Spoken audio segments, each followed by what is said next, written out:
அதே நேரத்தில் முதலமைச்சர் சொல்றாரு, என்ன சொல்றாருன்னா, தொடர்ந்து அமைச்சர்களும் அதிகாரிகளும் தொடர்ந்து ஆய்வு மேற்கொண்டு வந்துட்டு இருக்காங்க. இது மானிட்டரிங் ஆஃபீஸர் அந்த மாவட்டத்துக்கு அனுப்பியிருக்கோம். விவசாயிகளோட பிரச்சனை மட்டும் இல்லாம அனைவரோட பிரச்சனை உடனுக்குடன் சேர்த்து வைக்கிறோம் அப்படின்னு சொல்றாங்க. நீங்க எதிர்கட்சி தலைவராக இருக்கிறதால இந்த குற்றச்சாட்டு வைக்கிறாருன்னு சொல்லியிருக்காரு. எப்படி பாக்குறீங்க? நான் சொல்றது வேண்டாம், அவர் சொல்றது வேண்டாம். நீங்க எல்லாம் பாத்தீங்கல்ல, இதுக்கு என்ன பதில் சொல்றீங்க சொல்லுங்க. நீங்க ஊடக நண்பர்களும் பத்திரிகை நண்பர்களும் நேரடியா என்னோட வந்தீங்களா இல்லையா? பாத்தீங்கல்ல, அவர் கதற காட்சியெல்லாம் பாத்தீங்கல்ல, இதுக்கு என்ன பதில்?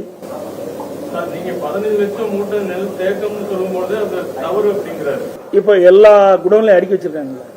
எல்லா குடோன்லயும் உள்ளேயும் இருக்குது. அதாவது ஏற்கனவே நேரடி கொள்முதல் செய்யப்பட்ட நெல்லும் அடுக்கி கிடக்குது. பல திறந்த வெளியில அவர்களும் அடுக்கி அந்த மலையில முளைச்சிருக்குது. எல்லாமே பாத்தீங்க. அதே போல திறந்த வெளி ஒரு பகுதியில தான் பார்த்துருக்கிறோம். இந்த 3 மாவட்டத்திலையும் பாருங்க எவ்வளவு இருக்குன்னு. உற்பத்தி செய்யப்பட்டது இதுவரைக்கும் ஒரு 55% தான் இவர்கள் கொள்முதல் செஞ்சிருக்காங்க. 45% கொள்முதல் செய்யலீங்க, அங்கங்க கிடக்குது.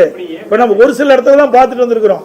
இந்த ஒரு சில இடத்துலயே எவ்வளவு எண்ணிக்கையுடைய மூட்டைகள்லாம் இருக்குதுன்னா முழுவதா கணக்கிட்டா எவ்வளவு இருக்கும்?